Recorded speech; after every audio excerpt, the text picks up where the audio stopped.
And of course, I had a bad experience with the first time I... So Ethan Russo, who's a genius in cannabis land.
Alrighty then. Hi everybody. Happy Wednesday. I'm Jimmy Young, the founder of Pro Cannabis Media, and this is Cannabis Chat for this Wednesday, September 23rd.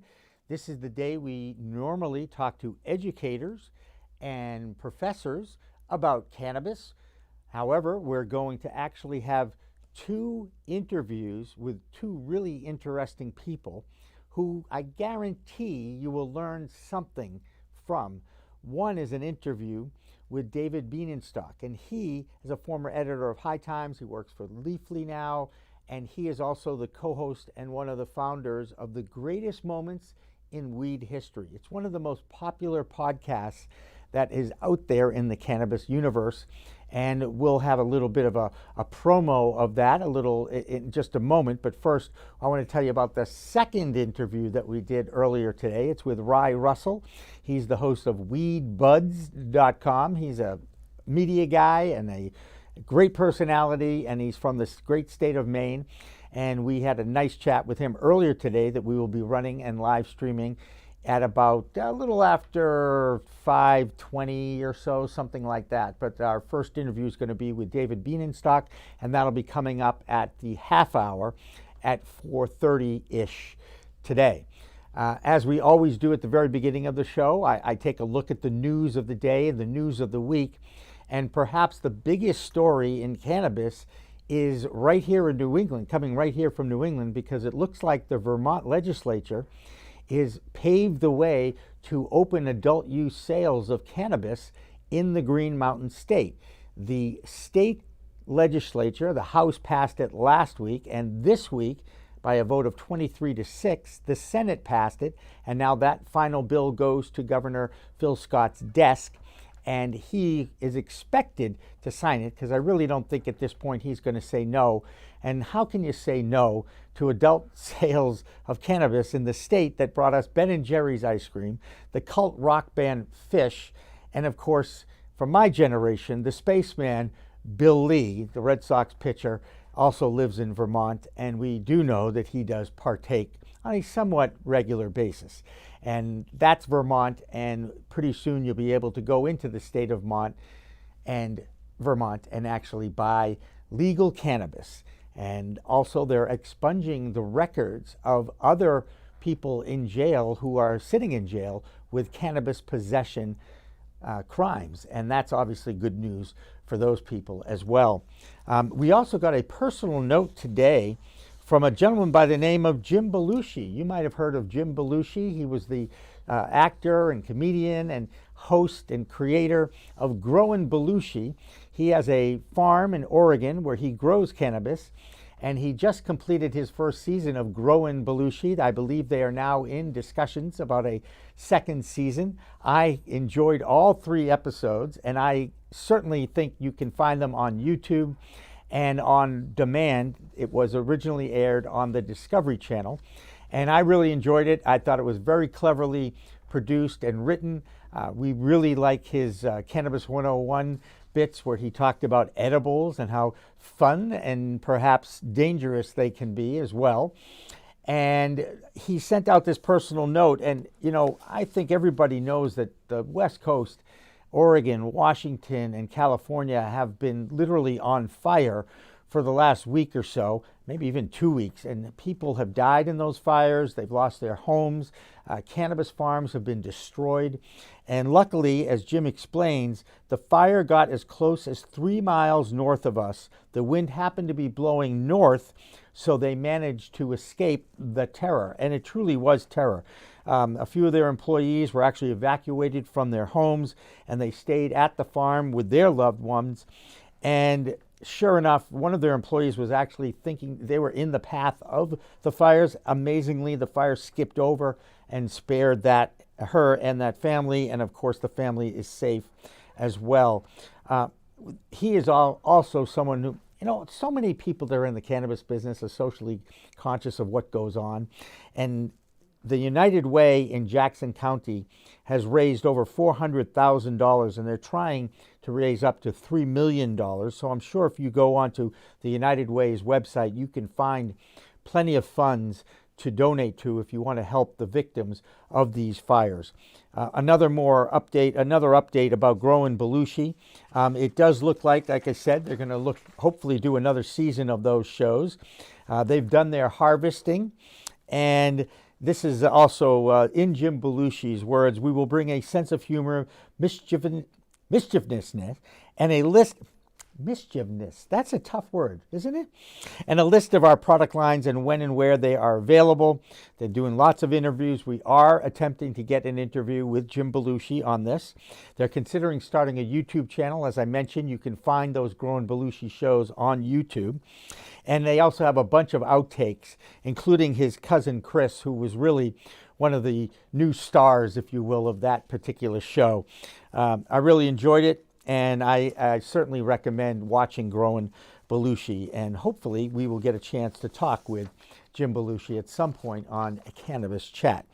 But since we talked to David Bieninstock earlier this week and we created a very special edition of In the Weeds, let's take a look at a promo of the greatest moments in weed history with David Bieninstock. Check it out.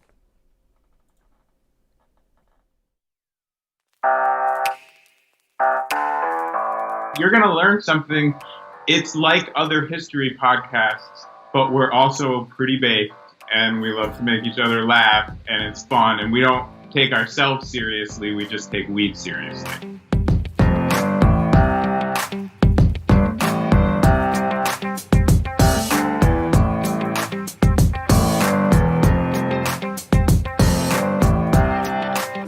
One of them that Bean came up with was Great Moments in Weed History. And it was all about, just taking these little slices, fascinating stories from this history of cannabis, which is so much longer than a lot of people really know.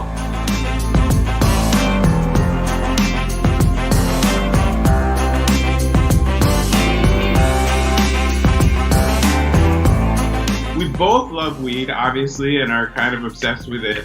We both actually are very interested in history, just in general.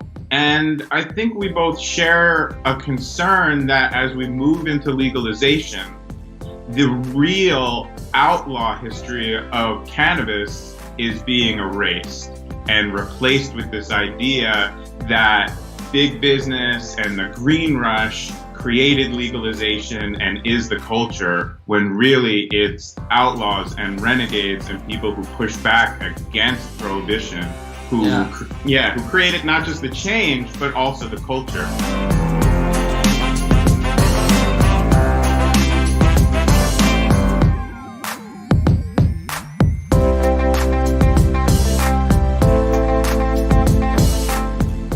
This show is important to us because it's a true expression of what we want to talk about with cannabis. It's not filtered down for any specific platform. It's not altered in any way to be more marketable. It just is what we find interesting purely, and we're laying it down and hoping that people join us because they have the same interest, or if they don't, to stoke that interest.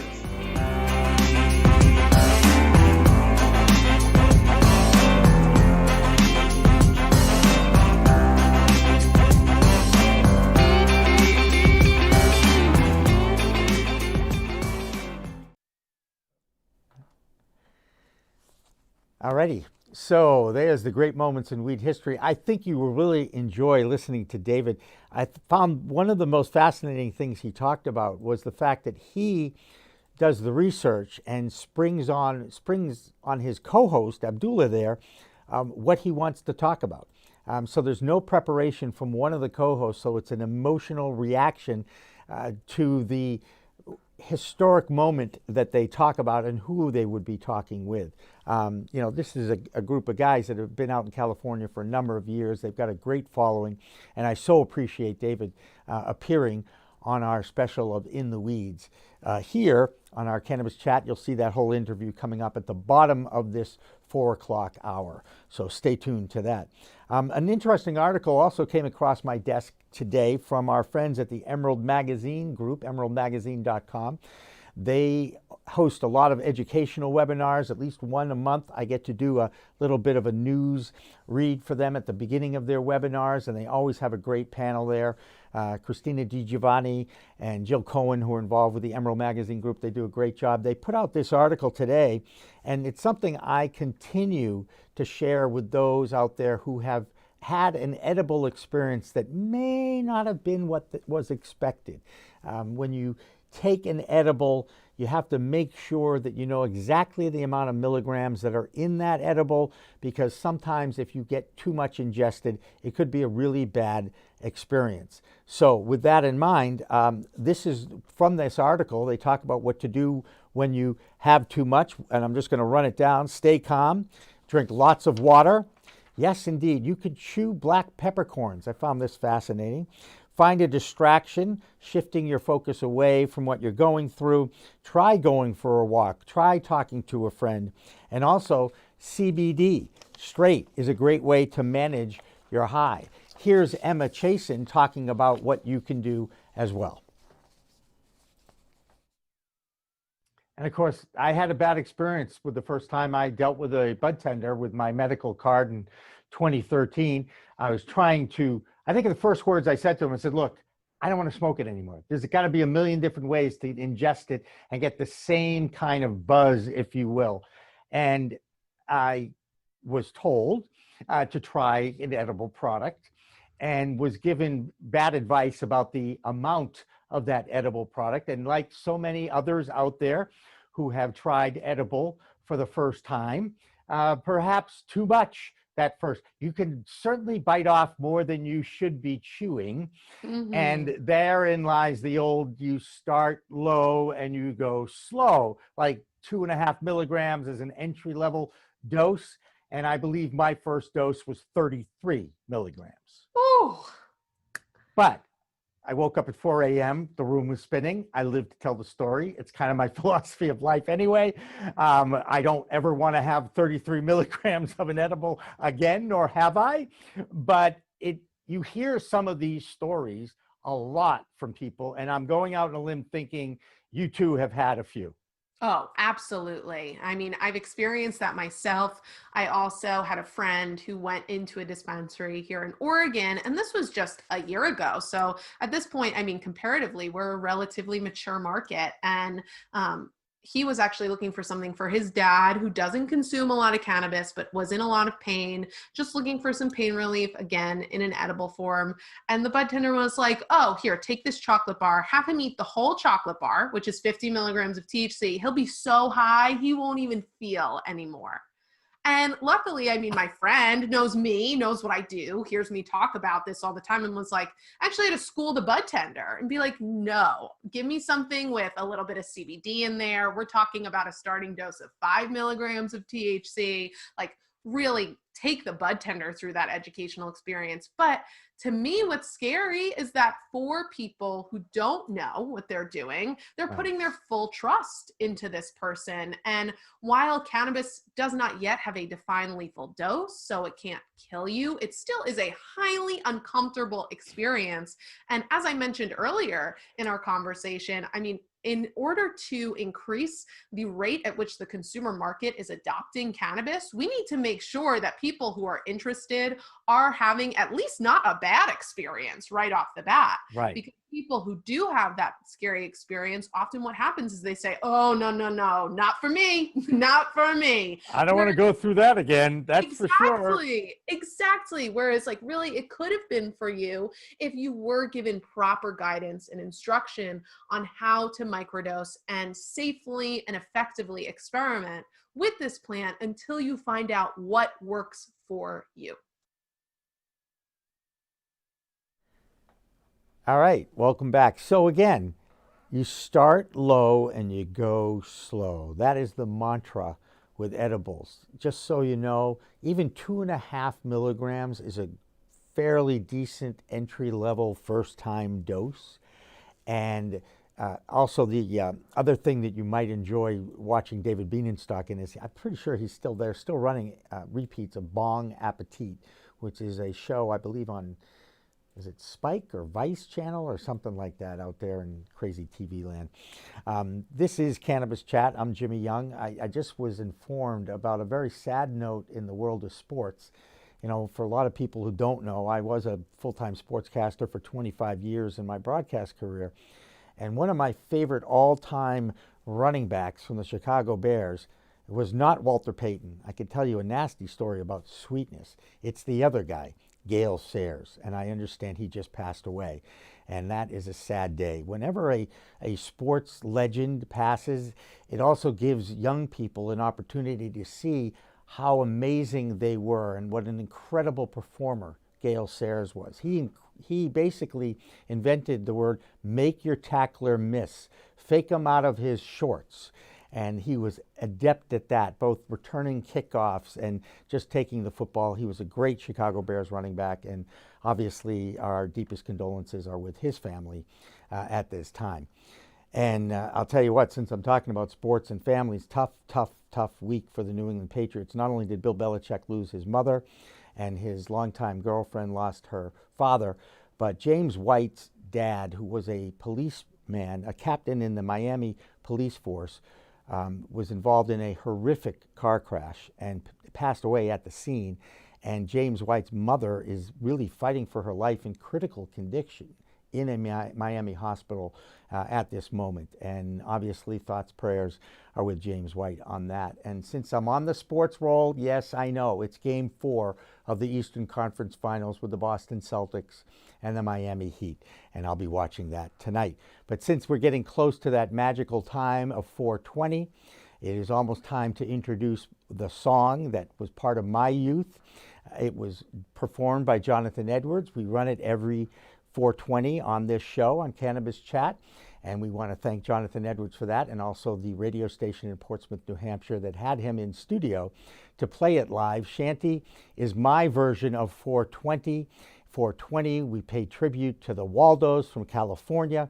They're the ones that used to meet at the Louis Pasteur statue after a day at San Rafael High School and catch a buzz. So it's 4:20. Everyone in the cannabis community knows that's a special time that you can take a deep breath, maybe pause, sit around the kitchen table, step outside and have a puff. So we'll take a break, listen to Jonathan Edwards' Shanty, and we'll be back in just a few minutes.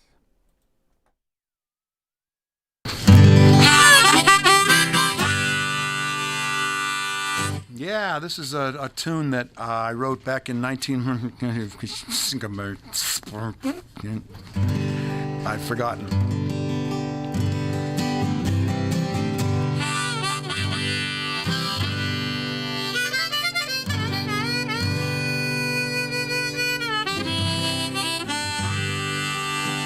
We had a saying in our old band, one of my first bands in 1966 or so. What are you going to do tonight? Oh, just, you know, like every other night, just going to lay around the shanty and put a good buzz on.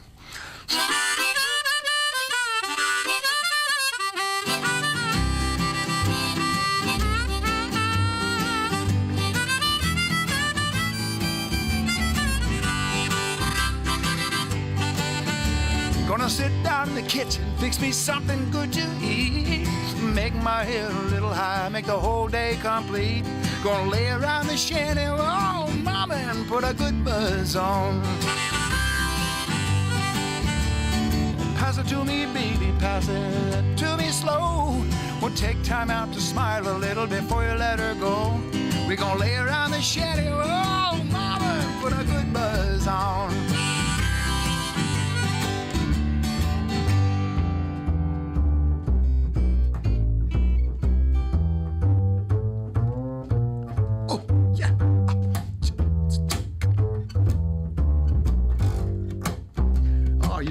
You're on something. Go ahead.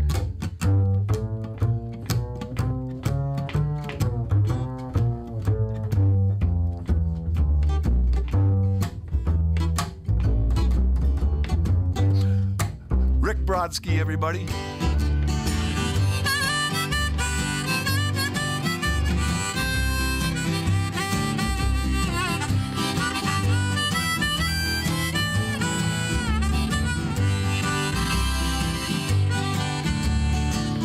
Nothing to do and there's always room for more. Fill it, light it, shut up and close that door, baby. We're gonna lay around the shanty, mama, and put a good buzz on. Take it, okay.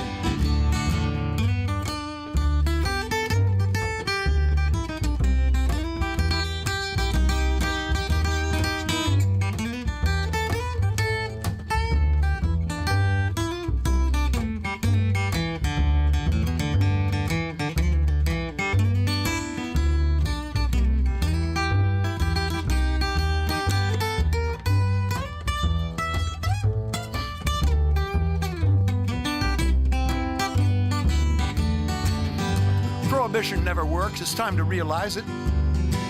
It grows in my backyard, it's time to legalize it. We're gonna lay around the shanty, mama, and put a good buzz on.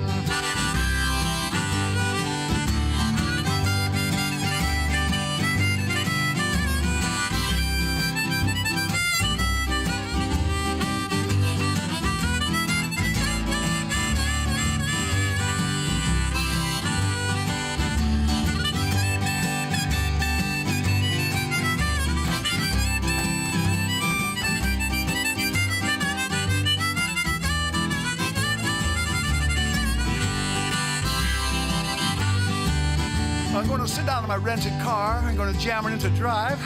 Gonna head on out and play at WSCA with Sean. I'm glad I'm alive. We're gonna lay around the shanty, mama, and put a good buzz on every night and day. We're gonna lay around the shanty, mama, and put a good buzz on.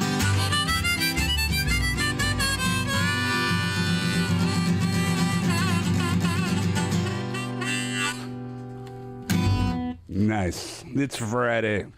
Thank God. Thank God Jonathan Edwards All right, is joining once us live again, in the thanks again WSCA to that radio studios. station up in New Hampshire and to Jonathan Edwards as well. And a reminder at the bottom of this hour, in just a few minutes, we'll have a one-on-one interview with David Bieninstock from the greatest moments in weed history. But it was earlier this week on Mondays, which we call Medicinal Mondays, when I had two women in studio with me. One's Alyssa Merrill. She's the CEO of flowerandtonic.com, a great website if you are looking to try a CBD product, a non-intoxicating CBD product. You definitely want to go to flowerandtonic.com to check out her reviews, because all of her products are tested, and then she reviews them and talks about them, and of course then can refer to products that you know are safe and tested. Also alongside was Julie Battle, and she's with Canowise. She's a registered nurse and someone who is very much involved with the medical community and cannabis. And in that medical community, you know, some of the doctors out there, traditional doctors, are not allowed or very uncomfortable talking about cannabis as a medicine because of the lack of research, because it's been a federally illegal product for so long and still is. But she finds it a little bit, not appalling, but concerning that doctors are not taking advantage of this and actually researching the effects that medical marijuana can have on someone. And Alyssa and Julie talked about that, and I think you'll find it interesting, because I really think what they're saying is doctors take a Hippocratic oath when they become MDs, and by not investigating alternative medicines, perhaps they're not living up to their full responsibilities. Check out this little clip.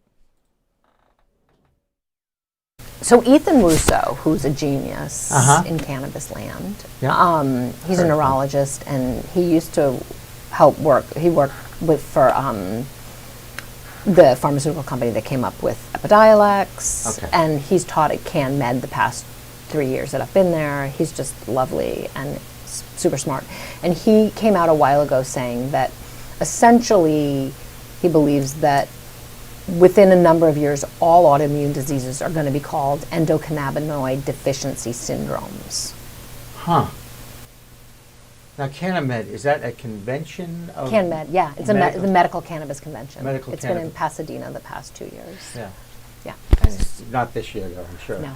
So if right now, what's the term that doctors, in your opinion, like as we see the endocannabinoid system, like doctors right now would refer to that as the what system? Like the adrenal, like this is where like it's very hard to the balance. I call it a balancing system. It is a balancing system from our neurotransmitters that control a lot of our things. Right. And so there are other systems that do that. Are, you know, there's parts of it are nervous system, parts of it are the immune system, parts of it are neurological systems. So it all. I don't think they are. I mean, I think, you know, I've had a lot of patients for a long time with physicians who aren't interested in learning about cannabis because, you know, you have to. Yeah. And I feel like a lot of people aren't comfortable if they don't know a lot about something, and you want to be the smartest, you know, you want to know the most. But like part of the Hippocratic Oath is that you take an oath to continue to learn the medical science as it evolves. Right. And I really feel like they've missed the boat. Physicians who are not doing it, Right. who are just like, I don't like it, or I don't know anything about it, or whatever, do whatever you want, like, retire. Right. That's a very good point. That's kind of what I would like to tell my PCP to do. Like, just for the record. like, and even if you're not pro-cannabis, which is fine, like, Yeah. I'm not even necessarily pro-cannabis, like, you know, I want to find out what it does for who. Right. But like, the fact is it's legal and people are using it. So Right. you need to know about it for just harm reduction purposes. How about, But no one's teaching them about it. right, let's talk about, They're adults. But to your point, there were pharmaceutical, like people are waking up during surgery. And trust me, I am very much in support of cannabis, like over. I mean, you need to I mean, physicians who don't think that alcohol use is good for their patients know what it does to their patients. right, right. Oh, I love the analogy to alcohol because to me it's a but no-brainer immediately. Like, But one you can't cannot- just abdicate the responsibility of learning about it because you've finished your medical training. You're never finished with your medical training if you're a provider.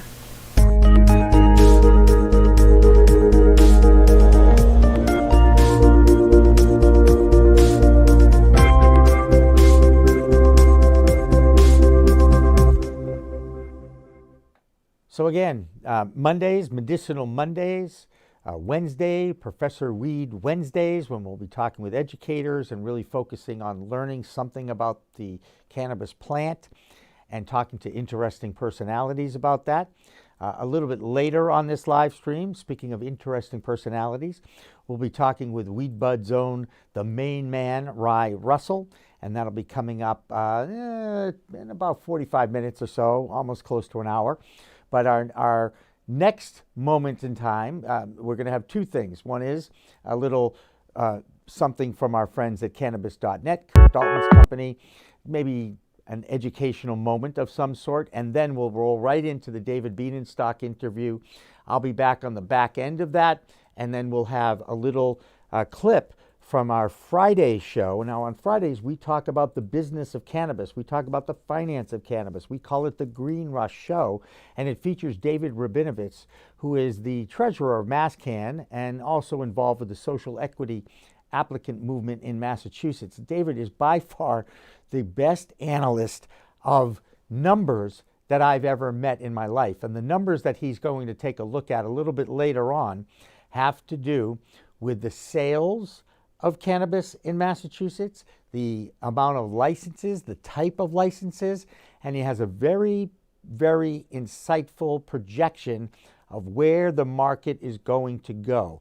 And every time I've shared this with people, they love seeing this clip with David talking about these projections. And David will be in studio with us again on this Friday, the Green Rush. But for now, we're going to take a little break. Watch Cannabis.net's video, and I know you'll enjoy listening or watching the David Bieninstock interview. We'll see you on the other side.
Yeah, I'm ready when you are. All right. And are you originally from California?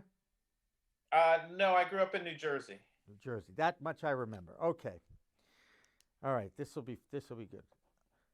I think we went through it. I was born in Newark and got the hell out of there fast, age 4. But I was born at the Beth Israel Hospital in Newark, New Jersey. I get to say that on all my, what's your place of birth, Mm-hmm. We're ready to go? All right, here we go. Maya Angelou has an incredible cannabis story, a few different formats, and when we tried out great we could have control over, that we could express what moments in weed history. David, thank you so much for joining us today. Absolutely. Thanks for having me. How did that podcast get started? Great Moments in Weed History with Abdullah and Bean. We started about 2 years ago. Abdullah and I have been working together on other projects. We worked on a Vice show called Bong Appetit, about cannabis and food together. We actually knew each other before that, but that's where we really got tight, had a lot of fun making that show. Anybody who's done television production knows there's a lot of downtime while you're moving the cameras, while you're setting up for the next shot. We would go off, smoke some weed, and talk about weed, and that really developed into the podcast. A few years later, he left Vice. I had been working at High Times and left. We both wanted to create something independently, something that we could have control over, that we could express what we wanted to about cannabis and cannabis culture. And we actually thought about a few different formats. And when we tried out Great Moments in Weed History, it just really clicked. The way the show works is every episode is a different story. For instance, Willie Nelson got stoned on the roof of the White House, smoked a joint on the roof of the White House. That's a whole episode. Or we have episodes about Fela Kuti, Jesus, all kinds of people. Napoleon invaded Egypt, and that's how hashish got to Europe. Maya Angelou has an incredible cannabis story. So we try to hit all different aspects. We talk about not just celebrities, but growers, people from the community, Dennis Perrone and Brownie Mary, who were at the forefront of the medical cannabis movement. Mm-hmm. And we have a lot of fun with the show, a lot of humor, but we do take the history seriously. We think it's important for people to understand what everyone went through to get to this point of legalization for some, and to be inspired to keep pushing things forward and make this plant legally available to everybody. And of course, being in California, coming from the East Coast, now every time I visited California, I always feel like I'm in a different planet. There's just different thinking out there. People are at a different pace. When you come from the East Coast to the West Coast, how long did it take you to adapt to the California culture? I still find myself looking over my shoulder sometimes when I smoke weed. It's something that's in, if you grew up in a prohibition state and you grew up really loving cannabis, it gets into your DNA. And so I should mention, I grew up in New Jersey, which this November is going to vote on legalization along with a number of other states. So make sure that wherever you live, you're registered to vote. Make sure you know what's happening in your state with cannabis, and also how it's going to affect the federal government, will affect legalization. So wherever you are, if you're registered, you can be a cannabis voter. If you're not registered, you can't participate in what is the most important function towards legalization. And so I'm very much looking forward to going home. I still call New Jersey home. I haven't lived there in over a decade. Visiting my family, visiting my old friends, and enjoying legal cannabis.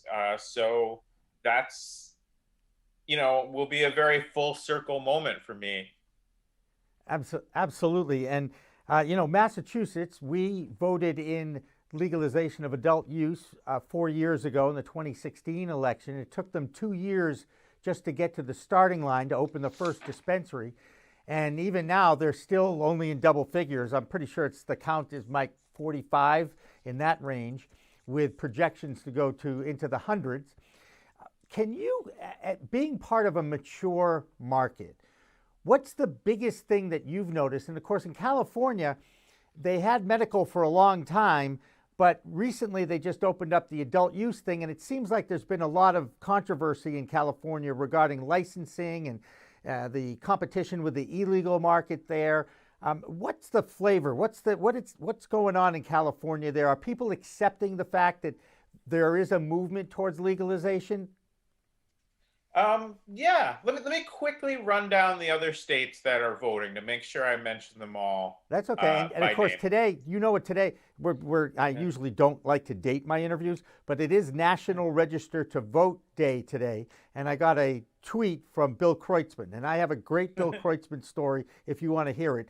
He is, of course, the original drummer of the Grateful Dead, and I think you might have actually interviewed them at some point. We did an episode about the Grateful Dead because they were all busted in 1967 in their, not every member of the band, but the house where they lived, 710 Ashbury Street, which is a very iconic location in Grateful Dead history and even sort of in counterculture history. They were targeted by the police for a cannabis bust. Several members of the band were arrested, their manager, other people who lived at the house. And you can listen to the episode on Great Moments in Weed History podcast. But instead of, what the Grateful Dead did was they held a press conference. They invited the media into the house. They denounced the arrest, the larger war on cannabis. They soon after played a benefit concert to raise money, not for themselves, but for everyone else around them who was also being targeted by the police in the counterculture.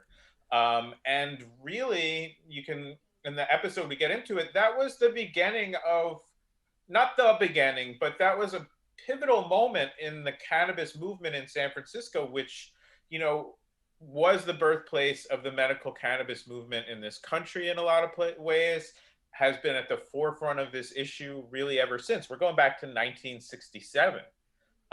So that's a long way back in cannabis years. And it's also a very interesting story.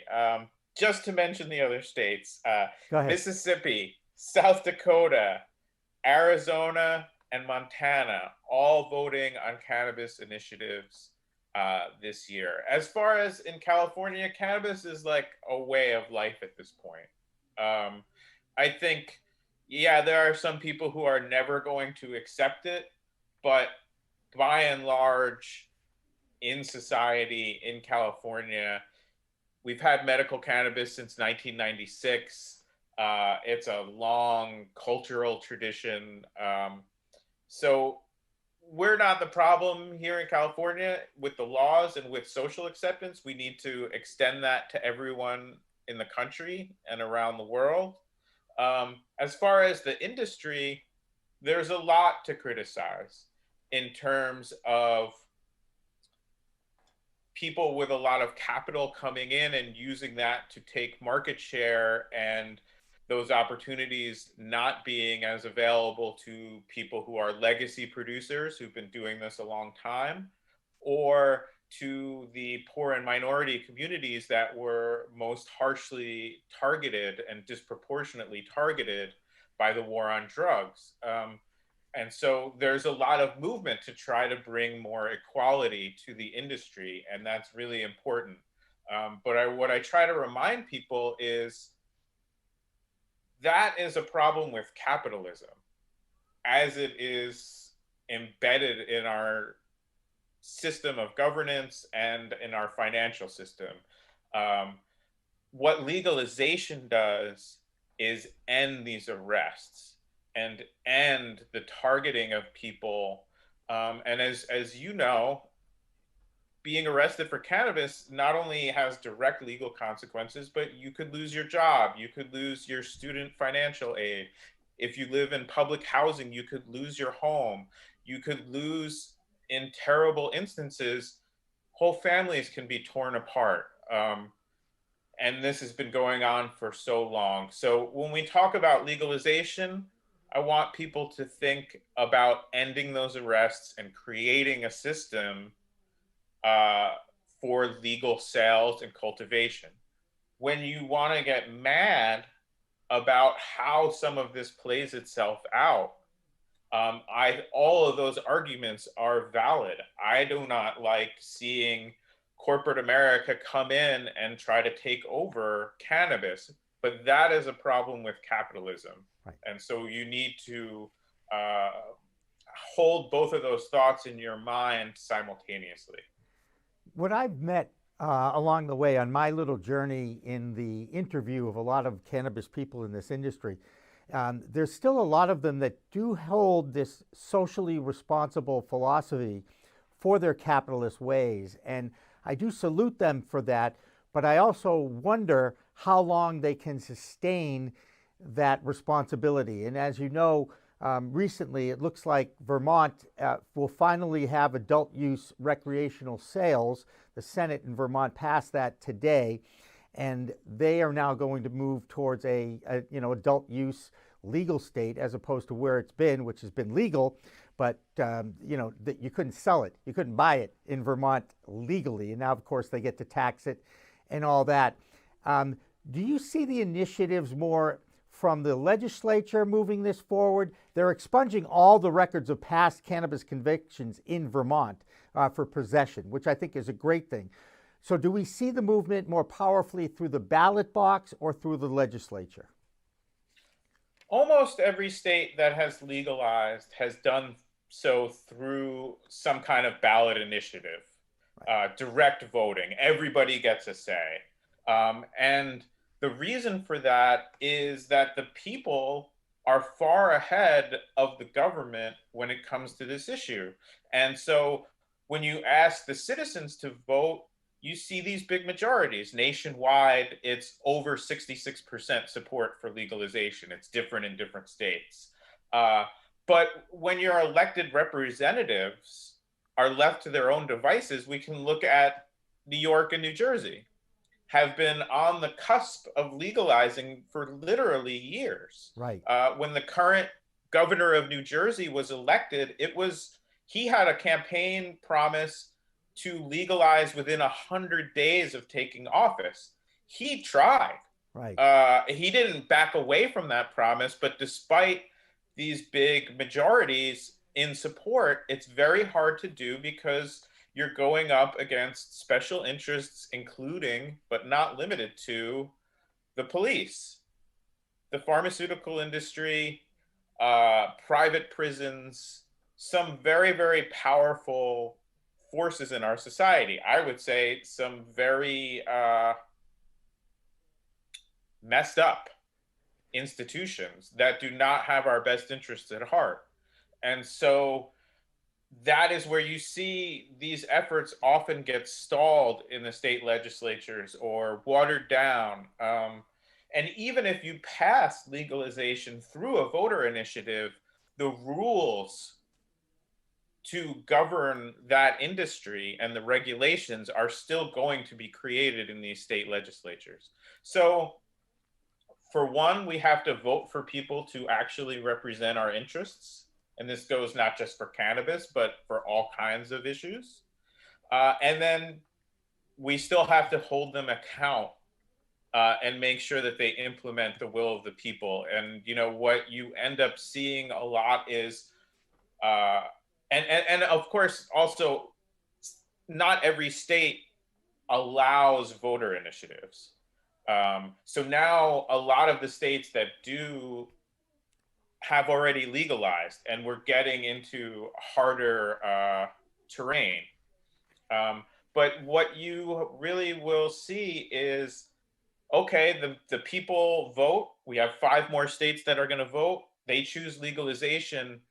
Then when it gets into making the rules, that's where you see these backroom deals. That's where you see these large interests with a lot of money pushing for rules that are going to be to their advantage. And that's when it's really important for the community to come out and keep pushing for not just legalization, but an equitable, fair system of legalization that actually promotes small business and local businesses rather than advantaging whoever has the most capital. Right.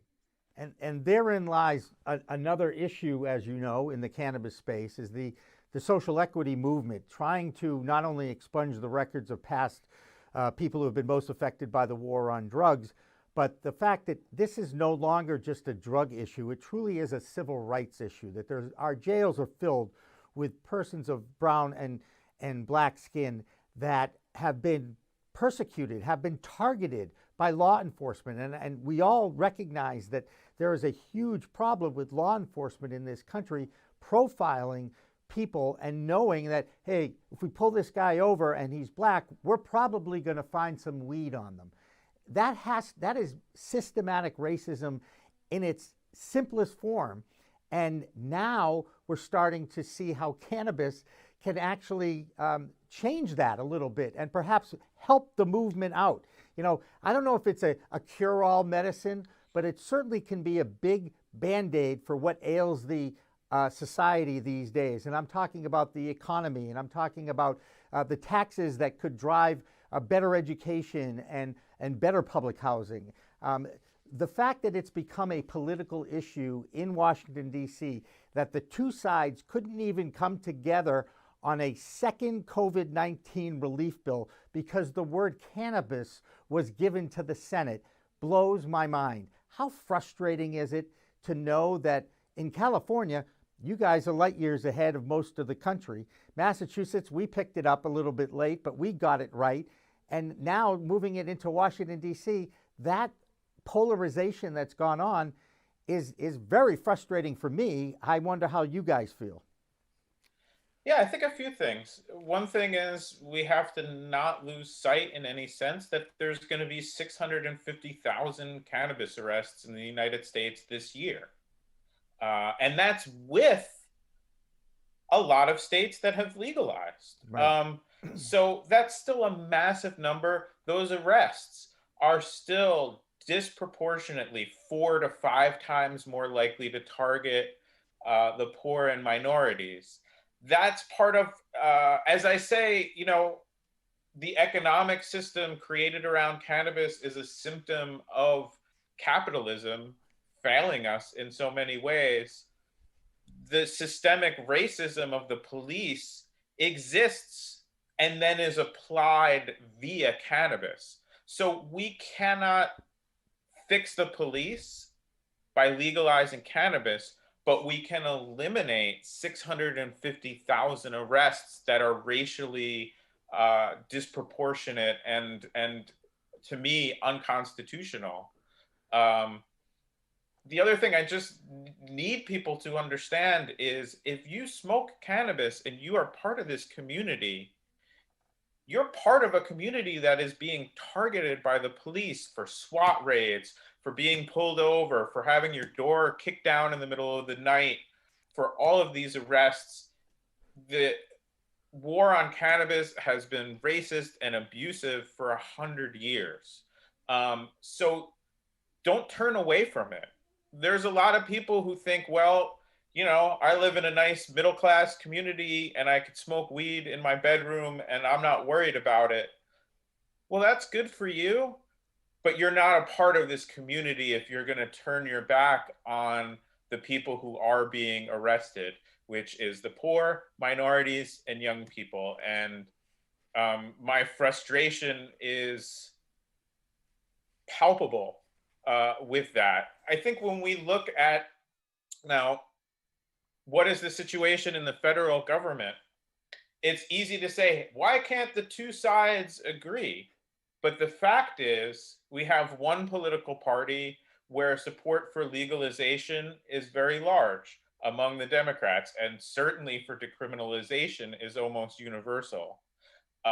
When any cannabis bill goes to a vote in the House, you're going to see large majorities of Democrats voting in favor and large majorities of Republicans voting against.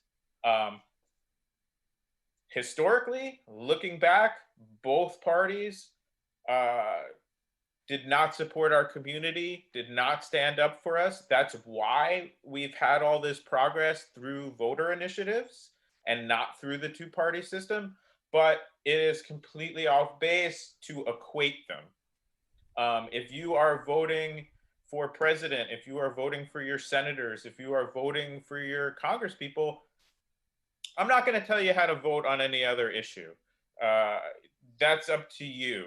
You know, what I think is pretty apparent to anybody who knows me.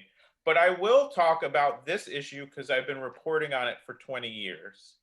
And the party that supports legalization and ending these arrests is the Democratic Party, and the Republican Party, with notable exceptions and libertarians, but by and large is opposed. The president that we have right now has been president for 4 years and over 2 million cannabis arrests and has done nothing to stop it.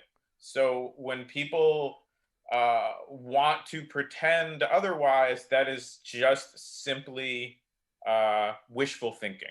Right. And 200,000 people have died because of COVID under his administration leadership, too. I just want to throw that out there.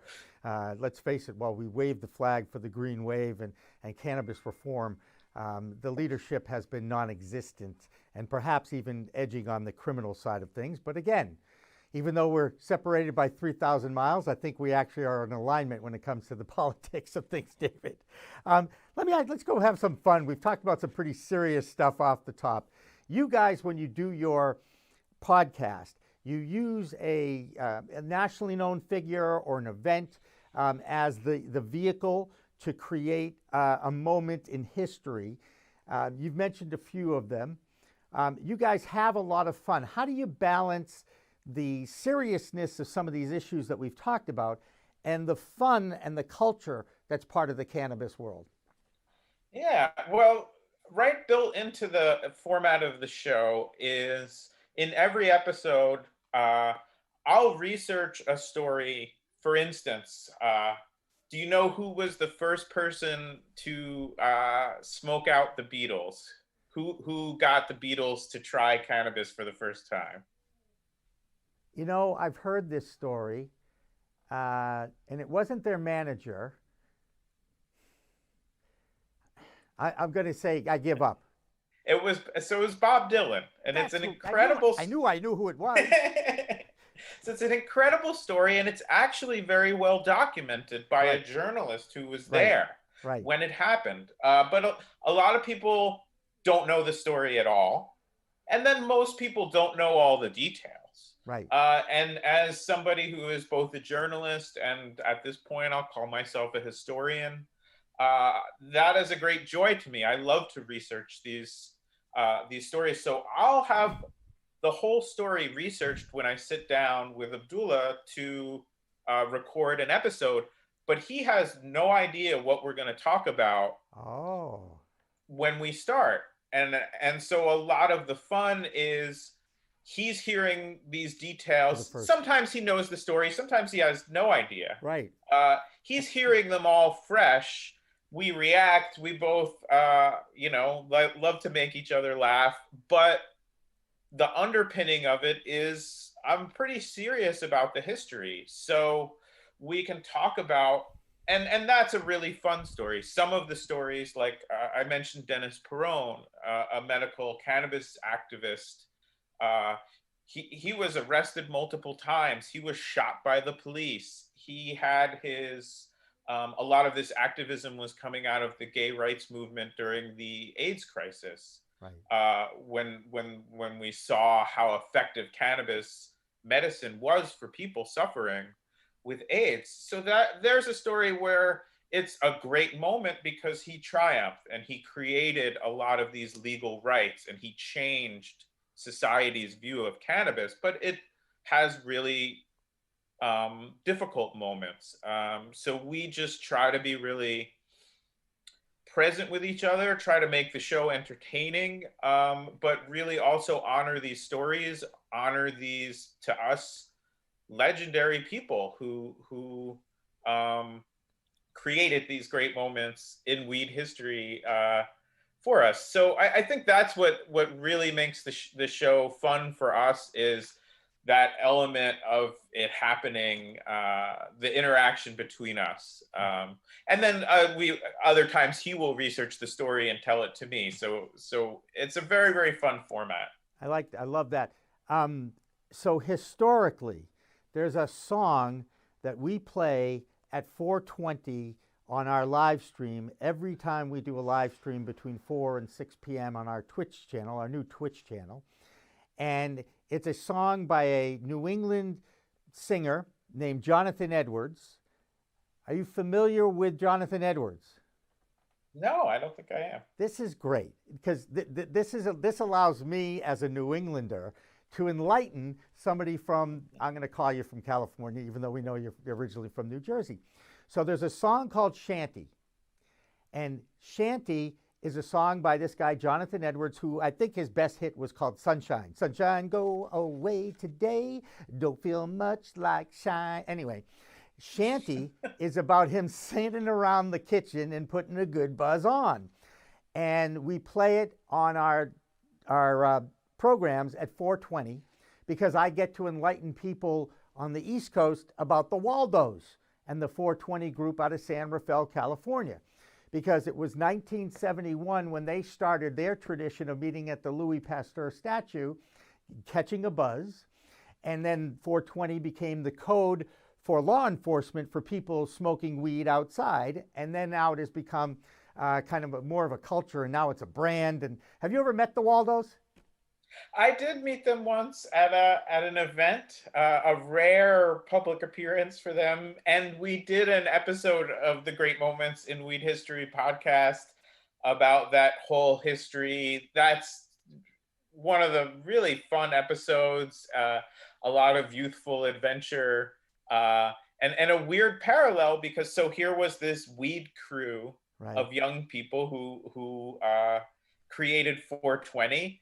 And we have another episode about a weed crew of young people called the Choom Gang.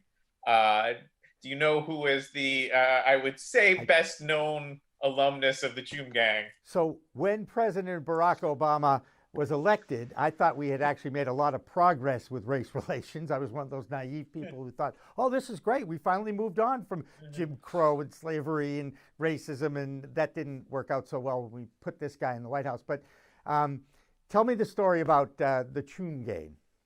Yeah, that was a group of friends in Hawaii that President Obama was a part of as a young person. And same thing, this story has been really well documented.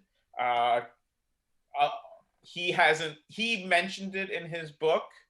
He did not refer to the Choom Gang, but he referred to his youthful cannabis smoking. But what we really know is this was a group of young people that were friends, that were good students, that were student athletes, and also enjoyed cannabis, and was a formative time for this person who would go on to become president of the United States. And so it's really fun to look back on that time and hear these stories of somebody, now, what was Obama's ultimate record on cannabis? Maybe a B-, perhaps a C+.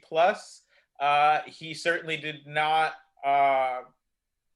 publicly push forward legalization, but when the first two states that legalized, Colorado and Washington, did it during his time as president, he allowed that to go forward. And I think that's ultimately his legacy on cannabis. Was a lot of states legalized medicinally during his administration. The first two states legalized for recreational, and he allowed that progress to happen, and ultimately towards the end of his presidency made comments to the effect that cannabis is safer than alcohol. And, that's his legacy. But, whereas Bill Clinton said, "Oh, I never inhaled," and a lot of other presidents tried cannabis, but he's the only one who was part. So we should mention that chuming was their word for smoking cannabis. Gotcha. So it was very, very central to this group of young people, and a lot of parallels to the Waldos. So, and I think a lot of young people are definitely part of weed crews that have a lot of in-jokes, that have a lot of adventures together. And so it's fun to reflect on your own time. Another story about young people that we really loved is there was an incident where a kid displayed a sign that said "Bong hits for Jesus" as the Olympic torch was passing through his town as part of a school trip. And he was suspended from school. Ultimately, the Bong Hits for Jesus case made it all the way to the Supreme Court of the United States.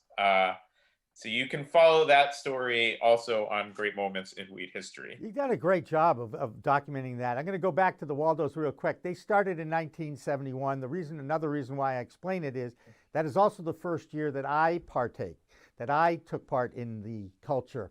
And I was 14 years old at the time. And therein lies the other connection. And I play that Shanty song because it was played on a local rock station on the AM dial, if people even remember what the AM dial was, back in the 70s, on a daytimer out of Cambridge, Massachusetts, which is a very liberal. Harvard University is there. And this was a daytime A-timer, and it was an alternative rock station in the 70s, and they used to play Shanty.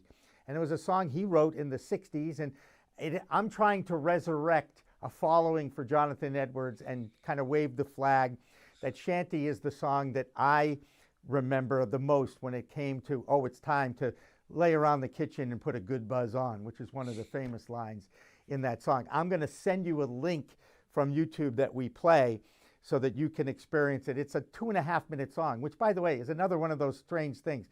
Back in the day, in the 60s and 70s, songs were like 2.5 minutes long. They were still great songs, but they were a lot shorter than they are now, right? Yeah, for my casual study of it. I'm looking forward to the song, and I will give it a full immersive listen. There you go. I appreciate that. And I feel honored, actually, that I can actually enlighten you guys, who are the historians, and have built up their little podcast about something you didn't know, which is great. And I tell you, I think it's awesome that you guys, I hope you continue to do these kinds of things.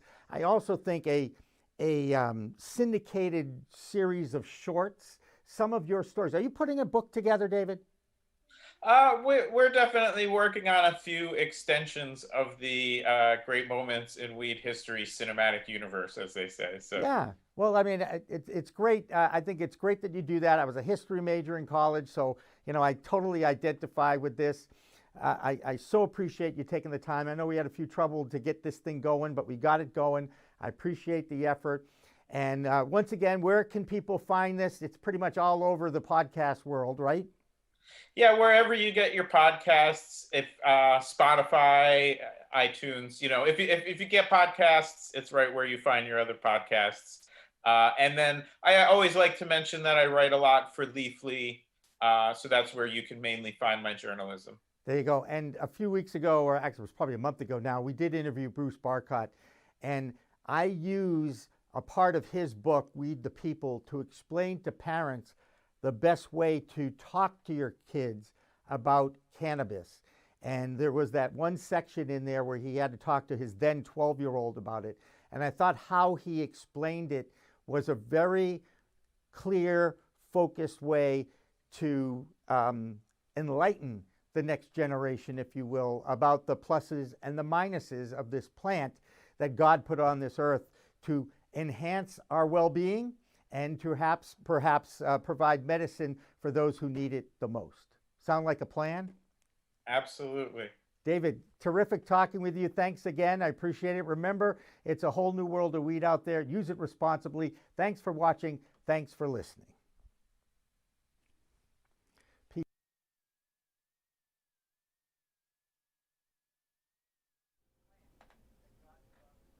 All right. Well, thank you very much, David Bieninstock, for that fun time. And I hope you enjoyed the fact that here's a historian about weed, and he had never heard about Shanty. So there's a case of East Coast helping West Coast learn a little bit more about the culture. And I was certainly happy that we were able to enlighten him about that. That's a great podcast. There's hundreds of episodes. So we certainly urge you all to pick and choose which one you want. I definitely want to listen to the one about President Barack Obama. He's also done the stuff with Willie Nelson. You know, this is an advantage when you're in California. It's a lot easier to find great content when you're surrounded by a culture that embraces cannabis and certainly respects it enough to be part of what it's like to be in Planet California. Because it is, every time I go there, I say the same thing. It just doesn't feel like the same United States when you're out there. It doesn't even feel like Earth sometimes. It's truly a new planet in California. Again, we are here every Mondays, Wednesdays, Fridays doing Cannabis Chat, doing news and information, education. Fridays will be the Green Rush. We'll be talking about cannabis investments and how you could get involved with the cannabis business if you so desire. That'll be Friday, and David Bieninstock is my co-host on that one. And David has a reputation in Massachusetts as being a great data analyst. He looks at numbers and he explains what the numbers mean. And if you are interested in finding out what just might happen in the Massachusetts marketplace over the next few years, you definitely want to check out Friday's Green Rush version of Cannabis Chat. But I'm going to give you a little bit of a sneak preview of what we did last week, because David's analysis of the future of the Massachusetts market, it's not going viral, but it's definitely going business viral, because I know there's been a lot of people talking about it and looking at it and giving him kudos for sharing it with the world via the internet and Twitch and all our social media outlets. So now let's check out what will be part of our Friday regular thing when we talk about the finance of cannabis. But here's David Bieninstock with his look at the Massachusetts cannabis market.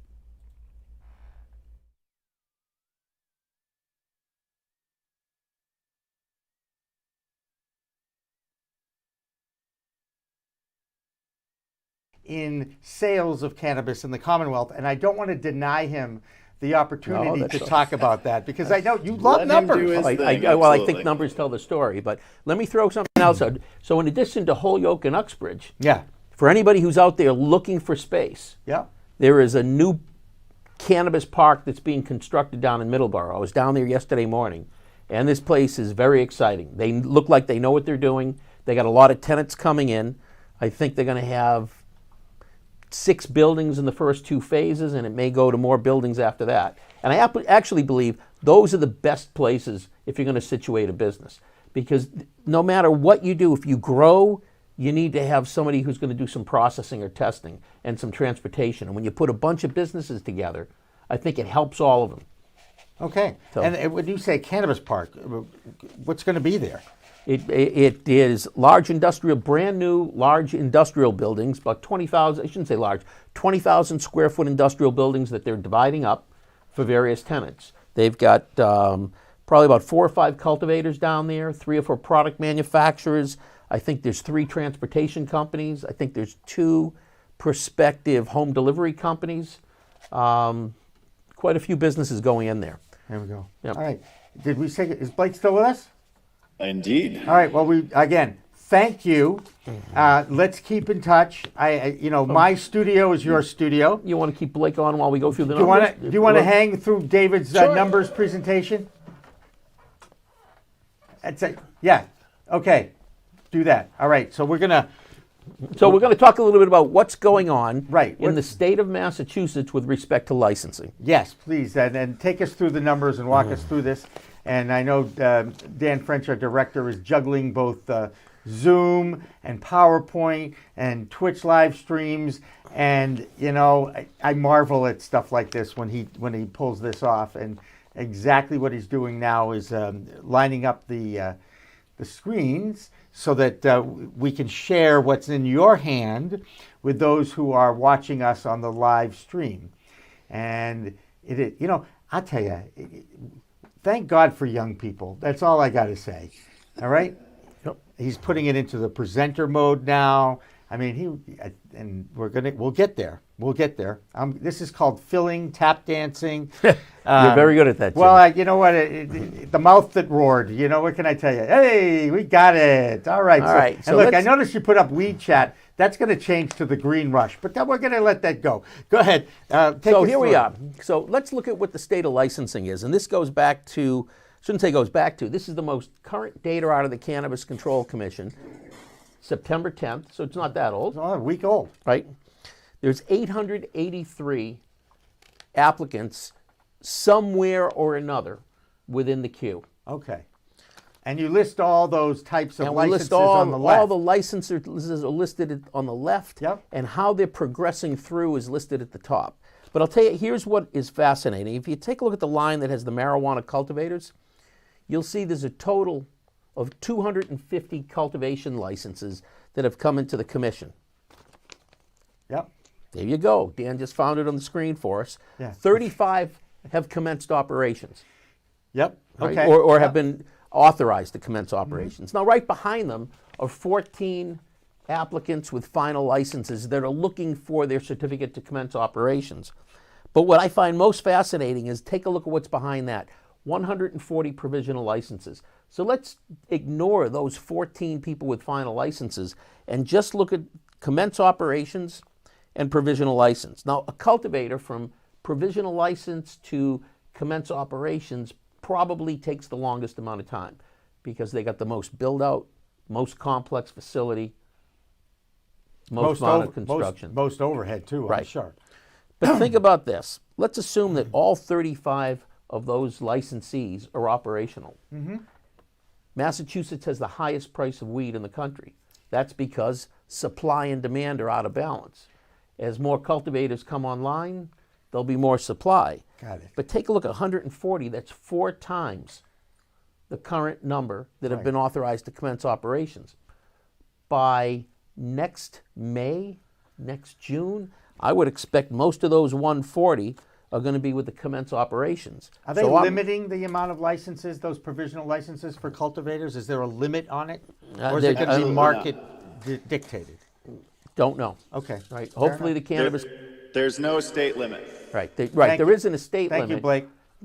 The only mechanism for a limit is if you don't, and Blake, correct me if I'm wrong on these numbers, if you sell less than, I think it's 85% of your production, then they're going to lower your tier class, so you can't have as much canopy. That was the relegation. So it's 85% or more to move up. They do what's called relegation. If you sell 70% or less of your tier's harvest for the preceding 6 months, they'll bump you down. Right. Now, So, I got a little anecdote for that. Can I throw an anecdote? Throw in? your anecdote. I was at the Cannabis Control Commission meeting when Steve Hoffman suggested the relegation and made the analogy to the English Premier League in soccer, where if you don't win as many points, the last 4 teams get relegated to the bottom division, and then the top 4 move up to the top division. And I got so excited that they were actually talking about 2 of my favorite things, soccer and weed, in my home state. I was just blown away by it, and Hoffman, I know, will remember how excited I was. But I digress, as usual.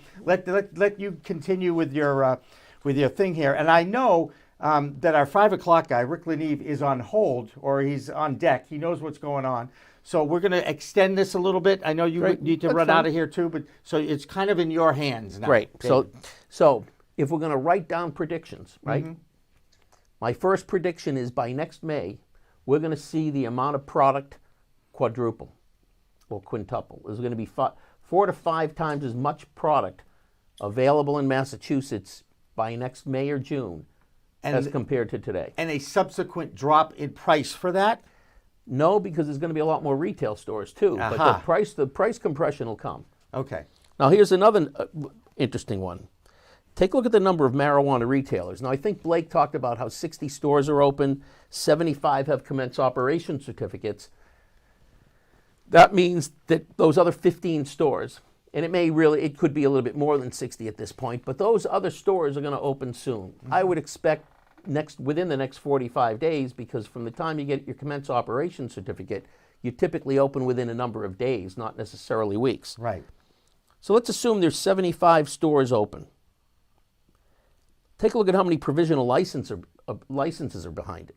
Right. There's 183 provisional licenses behind those 75 stores. Add in even the final, it gets up to about 194. You're talking about 2.5 additional stores for every store that's open now. Wow. I'll make that prediction that we're going to be to that point by probably March or April. Wow. Right?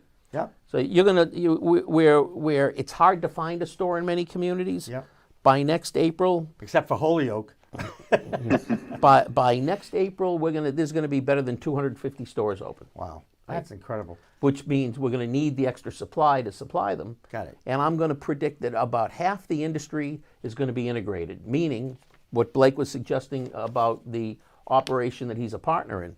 They grow it, they process it, they retail it. And then there's going to be another half of the industry where people grow it, but they don't own retail, and there are retailers that don't own their own grows.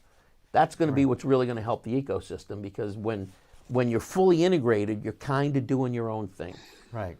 When you're not fully integrated, that's when you've got a lot of commerce going on, as people are buying and selling and servicing the business. This is one of the reasons why I love the cannabis industry, Blake, and you can understand, you can relate to this too, I think.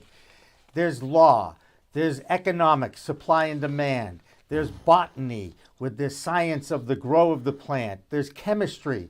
There's so many elements that touch this plant now. Absolutely, and it's every standard business obligation and duty, then this whole extra heaping pile of stuff because people are scared of the plant. So yeah, I think the portability of one's skills into this industry is really cool. When I went to law school, I didn't know that cannabis law was a thing.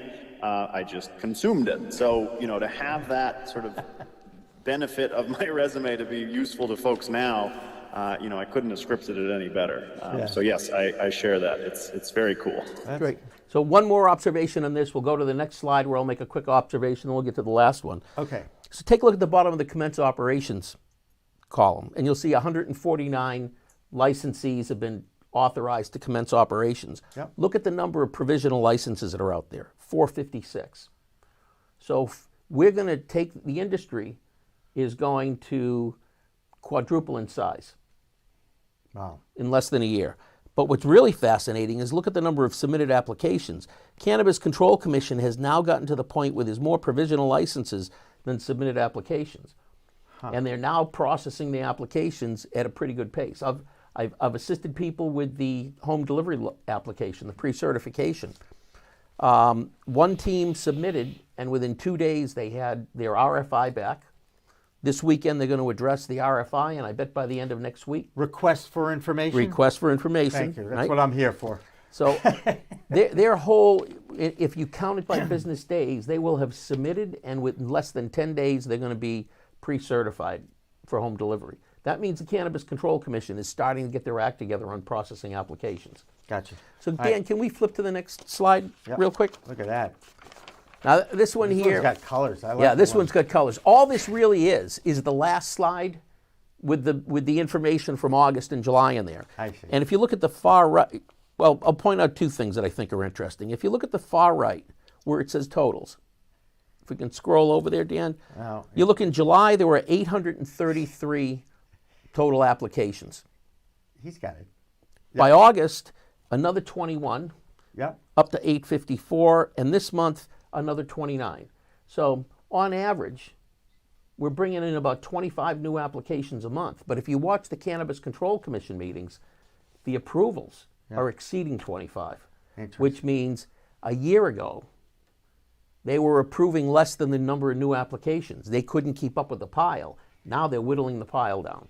And I think we're going to, now that that's happened, that we've gotten over that hump, I think you're going to see the industry start to grow and build out very, very quickly. There you go. If you look at the home delivery, for those of you who are in the social equity program, because I invited them all onto to listen to the show. Yeah, and thank you for that. Yep. Notice that 35 operators have filed for pre-certification, have been pre-certified and approved. 6 of those already have their applications in. Uh-huh. And I expect that once they get all the new regulations in place, that'll move forward quickly. All right. And the last slide, big finish. Well, second to last, but this will be a big finish. So this just gives everybody a feel for what's going on with canopy in the state. So if you take a look, you'll see that we've got about, depends on who you talk to, but you'll hear that we need about 8 to 11 million square feet of canopy. Okay. What's presently licensed with provisional and final licenses, midpoint's about 4.4 million. Oh, wow. So we still got a ways to go, but that's a lot of space. Right. But when now there's a slide that I didn't include in here. 1/3 of that is actually final license, and probably 2/3 is provisional. Gotcha. Which is why, even though it looks like there's 4.4 million, that includes the provisional. If you look at the number of pending applications and you add that in and assume it's going to be the same average canopy size, we're probably about 5.8 million square feet of canopy. While it may seem a little boring on some of these numbers, if you're looking to be in the business, that's important. These numbers are going to tell you where the industry's going and when to expect some price compression and help you do some business planning. And Blake, these are called metrics, right? They can Indeed. be. Although I'll confess, spreadsheets make me feel very stupid in a hurry. So I rely on folks whose brains work that way. Great. Hey, Blake Bensing, thanks so much. I hope we get you in studio sometime. You're always welcome here in Wellesley, and appreciate you doing what you do for the cannabis cause, as it were. My pleasure. Well, I hope you both have a great weekend, and I appreciate the chance to appear. So all right. Looking forward to coming on again sometime. Thanks a lot. There's Blake Bensing. David Rabinovitz, as usual, numbers fascinate you, and you do a great job of telling the story. You use your numbers to tell the story. Well, thank you. And I use audio and video and my voice and anecdotes to try to make it somewhat entertaining and interesting. So this is what we're going to do. Dan, I know this is going to throw you a little bit of a curve, but I think you'll like this. Do you have a cannabis.net video ready to go? Awesome. Let's go to the cannabis.net educational videos that we use part of this program. And then when we come back, we're going to go to Rick Leneve, who's standing by in our green room on Zoom, and we'll get to that after this. Don't go away. Cannabis Chat continues. We Talk Now, We Talk News, and In the Weeds are all available on most major podcast distributors like iTunes, Spotify, Google Play, and our friends at clnsmedia.com and our flagship, Cannabis.net. So subscribe, share, and like our videos on all the social media networks out there, including LinkedIn, Twitter, Instagram, Facebook, the WeedTube, and YouTube. David Rabinovitz, he is our numbers guy. And he'll be here Friday to dissect and analyze all those public reports that the Cannabis Control Commission of Massachusetts puts out there. He has a tendency to explain it in a way that, even I could understand, kind of, sort of. So that'll be David Rabinovitz. That's on The Green Rush with David Rabinovitz and myself on Fridays on the twitch.tv live stream. And, of course, all this content is available on our YouTube channel, on our Facebook page, on our own website too, because I think we're actually live streaming on our own website too this week, which is a big step for us. So we're very excited about that as well. You should be excited about this next interview that I did earlier today with the guy that hosts a podcast called Weed Buds. Weedbuds.com is where you'll find the podcast with Russo from Maine. He's an entrepreneur, he's a personality, and we've dubbed him the Maine Man. So we're going to wrap up my live studio portion here, toss it to our recorded conversation with Russo, and then we'll continue with the best of live stream that follows this into the evening hours, as it were. So that's what's going to happen here on the Pro Cannabis Media Twitch.tv channel. I want to thank everybody on the team for keeping it going. Dan French is our studio director. Isabel Turner is our production coordinator. Sarah Galt is our social media and expert and distributor. And of course, we also have Karen Solomon out on the West Coast. She's our VP of Business Development. So for everybody on the PCM team, thanks for watching this stream, but don't go away, because not only do we have another educational video coming up? No, we're going right to Rye Russell. We're going right to Rye Russell on a special edition of In the Weeds. Check it out. Welcome back to Cannabis Chat, everybody. I'm Jimmy Young, the founder of Pro Cannabis Media, and we are very happy to be joined by a friend of mine from my second favorite state in the union. That would be the great state of Maine, the Maine man himself, Rye Russell from Weed Buds. Hi, Rye. How are you? Jimmy, thank you so much for having me. It's such an honor to be a part of the Pro Cannabis Media team today. Yeah, absolutely. And hopefully more to come on that. But let's tell everybody a little bit more about your background and how you got to create Weed Buds and how successful that little venture has been. It's incredible. It was a journey that, for me, it was just some accountability. I was a late bloomer to the cannabis industry, and not that I would say anybody really preached too much against it in my life. I just was not really exposed to it. And so that lack of education was very much a barrier for me. And medically, I developed some health issues, and the traditional routes were unproductive. But I was still so nervous because my doctor told me that medical cannabis was something that I would have to journey down on my own. And so I used the podcast as a way, kind of infusing my media background. And I'll never forget, I called a grower. I was living in Ohio at the time. And I told them, I said, I'm going to try your product. I'm going to this dispensary. This is what I think I'm going to be trying. And if you kill me, I'm going to have this podcast, and everyone's going to know about it. And I'll tell you, Jimmy, the conversation was magnificent. It was a small chuckle, and he said, let's talk. What are you fearful of? What are your concerns?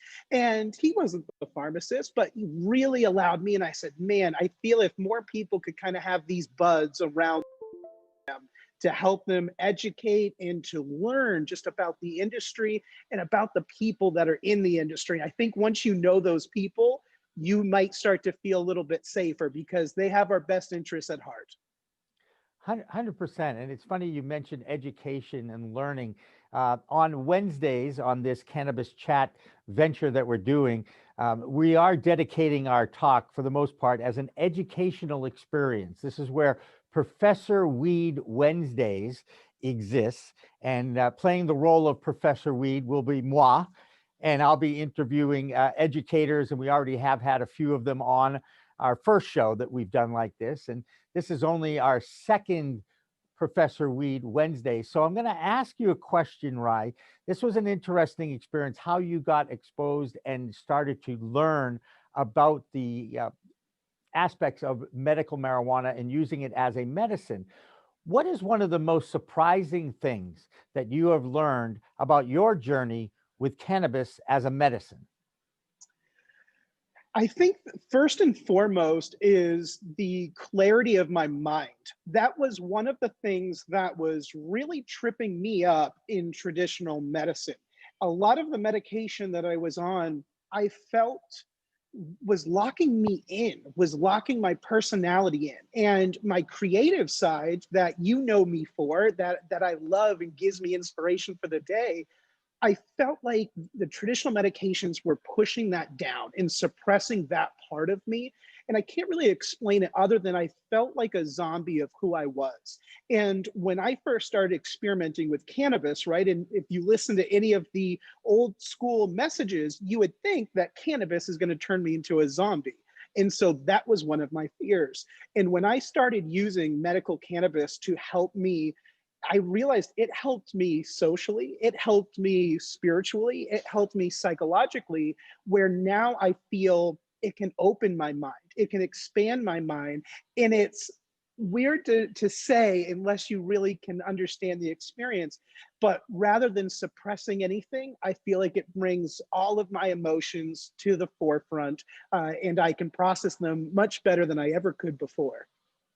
You know, it's so funny how many times I've heard that very almost not word for word, but very similar experience from others who are exposed to it for the first time. And it doesn't surprise me when I learn more and more and interview scientists and doctors and nurses who understand the endocannabinoid system and how the plant can balance your nerve receptors and affect your mood. And it's incredible to me that it was a doctor who actually said to you, you should look into medical marijuana. Is that not accurate? So not only did he say that I should look into it, was very transparent and told me that that was a journey I was going to go down alone, because he did not have the knowledge, the expertise, or the studies to give me any recommendations, and he didn't feel qualified. And so what he said is, we have tried what we should have accomplished by now. This should have worked, and it's not working. And not only is it not working, it's failing you. And so there was some self-awareness there, and I'm very grateful to him. I do wish that the medical community had better resources and assets, because it was such angst for me to do this alone. And I see more people in the medical community starting to adopt at least those types of conversations, right? Of, hey, patient, I'm so sorry. I wish I could talk to you more about this, but I'm just not that educated. It was the most honest. And I think you and I know, not many doctors like to admit what they don't know. And so I think that that is actually an admirable thing. If you've got a doctor that says, hey, look, I might not be the best resource for this, but maybe here's some recommendations. Yeah, and it's, again, a lot of people use it as a last resort. A lot of doctors think they're God, so they can't really recommend it, right? Because their egos are very large. I think I'm comfortable saying that. And yet now you're finding more medical professionals understanding the qualities of this plant and its role in the balancing of your endocannabinoid system, and it affects your mood, and it affects your pain receptors, and all the things that, if you look at the research that's being done on it and the anecdotal evidence that's out there, so many people have discovered it this way. So it, again, you are living proof, Russell, that this stuff works and can be beneficial to your health if you look into it and find the right mix. Still a lot of people are trying this for the first time, and sometimes they don't want to smoke it or dab it, or even vape it, and they try an edible or a tincture, and they overdo it because of the delayed reaction, and then they get in trouble. Now, one of the things we're going to start doing on our shows is soliciting people's stories. I'd like to hear, I just heard your cannabis story. That was great. I would like to know an edible story that you might have, because everybody has at least one edible story that perhaps does not end well or even begin well. Do you have one of those? Jimmy, as you said, we all have one of those. For me, edibles are something that I strongly recommend, that when you start exploring and you start experimenting to see if that is the type of product for your regimen, definitely start low, go slow. We all kind of know that mantra in the industry, but we all highly recommend it. And I recommend doing it at home. So I have personal story, of course. I've got some fun family stories. But at the end of the day, for me, what was most important is that there was no ambulance needed. And I think that, a lot of individuals, when they don't experience that, they start to have the panic attack, and what symptoms they might be feeling start to get amplified. So I was very lucky to experience it with a trusted friend who was very acclimated to edibles. And so he just sat with me, kept me calm, and then my heart started to race, and I started to sweat, and I felt like You know how when you're just about to get sick and you can start to kind of feel the spins? That's what it felt like. Now, the good news was, yeah, I never got sick. So it was just that you got the spins, I laid down, and then I would say it was about 15 minutes, and who knows my sense of time at that point, but about 15 minutes where I could just start to feel like coming one with my entire body. I could hear my heartbeat and I could really feel a lot of sensation. And once I kind of embraced it, then I was able to relax and enjoy the remainder of that experience. And since then, I've been very careful to start at that low dose, add a little at a time. But I believe that everybody should be very cautious and careful with where and with whom they're experiencing their edibles for the first time. Right. And again, I preach this all the time, responsible use. And remember, this is a medicine, or at least a plant medicine that you're using, and you are self-medicating. And every body is different, as well as everybody is different as far as your metabolism goes and the effect it's going to have on you. And, on this edition of Cannabis Chat, we are getting some feedback from nurses and educators about what to do when you do too much or when you have taken too much. And the role that CBD plays, pure CBD can play to control your high, is probably the most enlightening thing that I have learned about this plant and about what can happen if you do too much, because CBD will dampen the THC effect and help you get more grounded, if you will. And that to me is an amazing thing. And I even asked the registered nurse who was with us at the last show we did, Julie Battle from Canawise, I said, can't first responders have a vial of straight CBD oil that they could administer in case they come upon someone who's had too much of a dose? And everybody says, well, this is a great idea. But again, because it's the medical community, everybody's apprehensive about actually administering anything like that from that plant until more research is done. And it's really a shame, because if it was in my house, that's the first thing I do is I go to my cupboard, I get my straight CBD that I take every morning anyway. And I know that would help. Have you heard that story or heard any other anecdotal stories about that? So I get that text message every now and then, because I think, especially in Maine, we see a trend where the older community is starting to experiment with cannabis, and they're really starting to experiment with edibles, because most of these individuals, they're kind of that school of thought. They don't want to smoke it, and I can understand that. The concern is, though, sometimes is when there's the lack of education with the edibles, then of course some of these situations and experiences can happen. And so I've received that text message every now and then, and actually most recently from my grandmother, who asked me what to do in a situation of somebody having a medical cannabis edible overdose. And what I recommended was exactly that. About 15 milligrams of CBD is what I recommended, because I didn't have too much of the THC. My second recommendation was ibuprofen or Tylenol, because what obviously we're finding right now, and I think that there's still more research to conclude this, but the NSAIDs, those types of pain medications, will work very similar to CBD in terms of blocking the receptors that the THC molecules will bind to.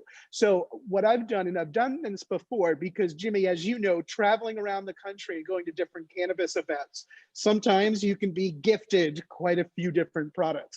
And so I was at an event just a couple of weeks ago where I took 2 ibuprofen and 5 milligrams of CBD before I went to the event, because I knew that I would be sampling different products, and it helped me kind of maintain that little bit more, alert and awareness. And so absolutely, I think CBD is great for that. But then obviously in the right application, maybe something like Tylenol or Advil could help bring that down fast as well.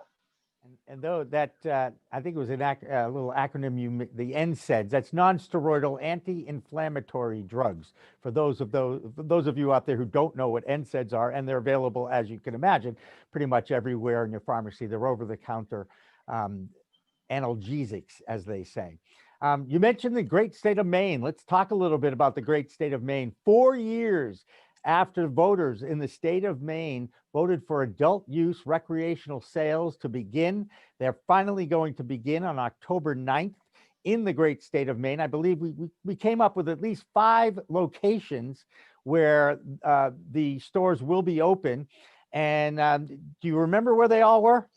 Yes. So I believe right now we have 5 total recreational retail licenses, and we're looking at South Portland, Portland, Newry, and Bangor. And I believe we have 2 locations in South Portland. So we've got 5 total, and they're going to be ready come October 9th to serve the community. And I'm really interested to hear where the flower is coming from, because the state of Maine, and we got to know Uncle Pete Transmontane. I think everybody knows Uncle Pete's Relief in Sanford. He explained it was the water in the state of Maine that's so similar to the water that's in the Emerald Triangle, which I find interesting because we both know it's a lot colder in Maine than it is in Northern California. I don't care how cold it gets in Northern California. Maine probably wins that one going away, especially up towards Presque Isle way there. In Aroostook County, right? Way up there.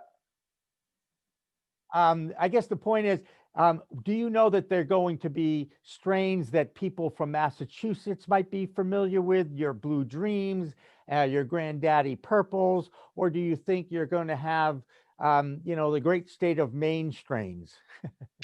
Jimmy, it's a great question. I think we're going to see a little bit of both. And, we know that right now there's 3 cultivation facilities that have been licensed to serve the recreational market. Also 1 testing facility. And so when I look at some of the opportunity and kind of the way that the cannabis licenses are in Maine, I see licensing of brands being a huge opportunity. So you see some of these national brands that may have started in the Emerald Triangle, as you mentioned. And what they did is they got very crafty. And so they would license their brand or their name to a local cultivator, licensee of some sort. And then that was a way where they could collaborate with some expertise from this original national brand now, and that kind of local compliant processes that you really do need a local operator, because compliance is just such a huge piece here.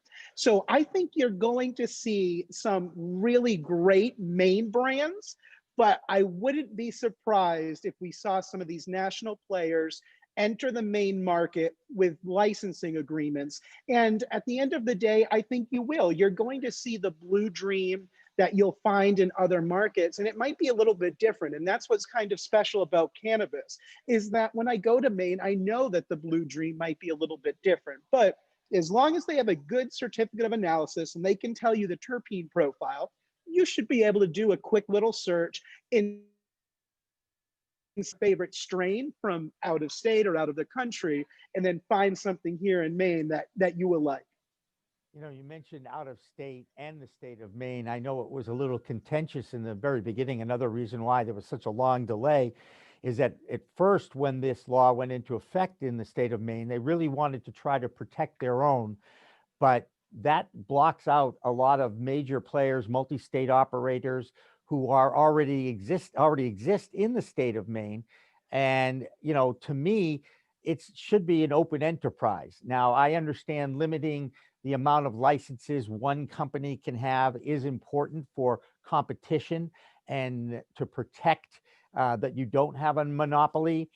But I do understand now that they have loosened up those original restrictions and have allowed MSOs to come in there. And I think Acreage is up there, Curaleaf is up there.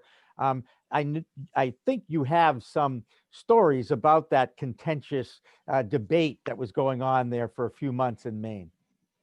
Oh, Jimmy, I wish this debate was only a few months. This debate has been tried and true from the beginning. And you nailed it. As a media individual, I can absolutely see the debate from both sides.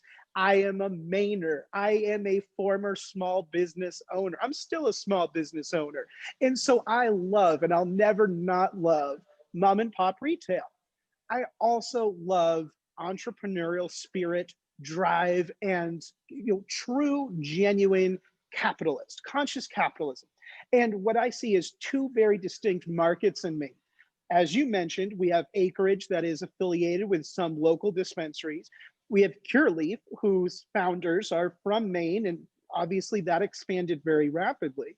And I know that they have some affiliation in your neck of the woods too, Jimmy.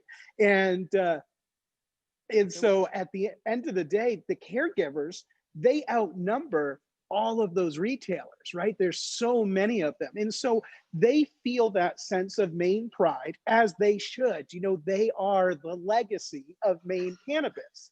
But we are in a transition time here in Maine where that legacy needs to turn into revenue generation for the state.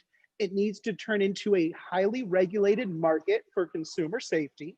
And I think that there's an opportunity for more collaboration. So I'm certainly not going to, put down a gavel on, what's constitutional and what's not in terms of residency requirements. But from what I can see, I think there is a way to move forward for all players in this space. And I think that back to the brands, there's some really good Maine brands that I think, with the reach and the resources of some of these larger partners, we can start to celebrate New England cannabis across the country. You use the word caregiver. It's always been part of the medicinal marijuana rollout on a lot of states. If you were to define caregiver, how would you describe what a caregiver is, and how were they able to actually have a stash or grow it and then serve it as a medicinal product to the public? Sure. Well, Jimmy, what's interesting, when I moved back to Maine, I became a caregiver just to go through the process to understand it a little bit more. So I am still a licensed caregiver in the state of Maine. I don't grow or process any plants myself, but it allows me to have a connection with the Office of Marijuana Policy and really understand what's going on from the inside journalistically. It allows me to network with the caregivers. So essentially, there's a few different tiers of the caregiver license. And people like me, they could become a caregiver, and maybe they can broker deals. You can wholesale from one and sell to another, and you can kind of cross some boundaries in the supply chain there. There's people that just get the caregiver's license solely to grow, be it clones that they sell or be it for flower. Then you can get a license for processing. You can get a license for retail. So a caregiver can have a retail store. It's neither a dispensary or an adult use location. It is a caregiver shop. And to me, it's kind of comparing, Walmart of weed to those kind of hometown hardware stores, where I know the gentleman who ordered the hammer that I'm going to go buy. And again, that's really what I think the caregivers are, is a little bit more mom and pop, a little bit more boutique. And I do think that you might get a personal touch from a scale operations you might not be able to find as well. However, I do see a lot of great training from all locations. You mentioned the Marijuana Policy Board up in Maine. I'm not quite sure I got the exact terminology there, but Eric Gunderson is the main man up there. Oh, excuse me, Ry Russell is the main man. Eric is just dishing out the licenses and doing the official policy for the state of Maine. How has reaction been to how and what he's been handed? The responsibility alone is huge, and I can tell you it is not an easy thing to do. And the Cannabis Control Commission here in Massachusetts continues to try to get it right, and still gets some pushback on a few of the things, especially the social equity initiative. How has what's the pulse of the state of Maine regarding the job that the Marijuana Office Policy Board is doing up in vacation land? Well, in vacation land, I believe that the Office of Marijuana Policy, I think they're doing a great job. I think all regulators are struggling right now. They're trying to deal with pioneering policy. And I like to use that term with these regulators because I don't know that we celebrate them enough, because they're entrepreneurs in their own right. They're pioneering something that's never been written before. And so having the ability to speak to regulators all over the country, I find that they're creating these support groups with each other because you can't really win, right? Eric Gunderson is, kind of between a rock and a hard place when you have essentially three markets in the cannabis industry: your caregivers, now your recreational sales, and your medical dispensaries. So he is in this kind of position where he needs to oversee all of this and provide regulation that keeps customers safe but doesn't impede business. And I think that's really important here, is how do we keep customers safe while allowing the free markets in this space to develop? And so I think Eric's doing a fantastic job. I would say that it's most of the market seems to have a positive dialogue with the office. And I think that's what's most critical. But in Maine, right, it's much easier. I bet there's caregivers that could say, Eric, I'm going to call your mother if you don't call me back. Where if you're the regulator in Los Angeles, right, it might not be that tight of a community. So I do think that in Maine, we have better access to communication from the industry to the policymakers. Part of Massachusetts law was supposed to give an opportunity to those who have been most affected by the war on drugs. The social equity applicants, the economic empowerment applicants were supposed to get preferential treatment in the distribution of licenses. However, reality sets in and it's a capital thing, and it really kept a lot of people out of the market who wanted to get in, but realized you needed to have $1 million just to get to the starting line. And that's not an easy thing to come up with. And now, recently, the Commonwealth of Massachusetts, has issued delivery licenses to these social equity applicants, which is obviously a great thing because they're finally getting the opportunity that they should have had all along, if you will. And I wonder, is anything like that in place? What's the rules in Maine regarding delivery services? So I know that there's a lot of work that needs to be done because, for example, there's a lot of loopholes in the law, and especially in a new market like this. So there are branches that if you dissect enough, you can find a loophole to get a delivery license. Now, not necessarily our place to be publishing what those loopholes are, but there are there. What I will say in terms of social equity, because this is something that we see across the country, and no regulator has nailed this, by the way. There's nobody that I would say they should be the poster child because it's been executed correctly. It hasn't. One thing that I see that Maine did that nobody else really seems to have adopted, look at the price points to get a license in Maine, Jimmy, versus California, versus Massachusetts. I mean, you can do all of the paperwork, obviously, let's say with a high price legal team to help you stay compliant, let's say 10 grand worth of work, and then $15,000 worth of filing fees and license fees, whatever you need. That's a smaller number than you'll see almost anywhere else in the country. And so I think the barriers to participate in the market are much lower. I think that does have a social equity play to it. Now, the other thing though, right, we can't take a lot of credit and celebrate that for Maine, because I do not see a lot of policy being written that really encourages that. It's there, right? And we see some municipalities creating a ranking system. But again, I think it's something that's being slightly misused, and I don't know that it's working in the way that it's originally intended. But the good news is policy is like anything else. It's something that has to evolve over time. And as long as us, the industry, works with our policymakers, I do know they are listening. I had a great chat with Kat Packer from the city of Los Angeles. these individuals are listening. And I mean, she's got a much bigger staff than the Office of Marijuana Policy, but she has boots on the ground. She's out there. And so there's, maybe more contention out in that market than there is in Maine. But what I notice is they are admitting, right, this isn't perfect. This was not a perfect rollout. And what was interesting is Kat had said to me specifically, she said, look, I know that there's issues with this office, and I know that there's issues with rollouts. If I wasn't in this seat, I would be out there knocking on this seat's door, asking what's going on. And so I appreciate the conversation. I appreciate the accountability. And all I ask for is a little patience while you, the entrepreneur, is trying to work out your business and your pivots. Us regulators are trying to work out our pivots.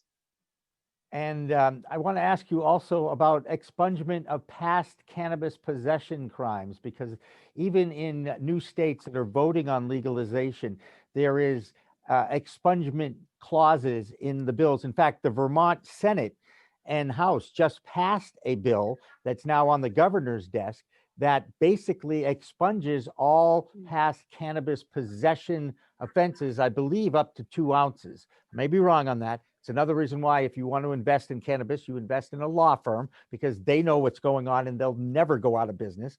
So let me ask you about expungement in the state of Maine. Has there been any movement towards that? And we all know Steve D'Angelo's Last Prisoner Project. He is dedicated the rest of his life to getting all past cannabis possession crimes expunged.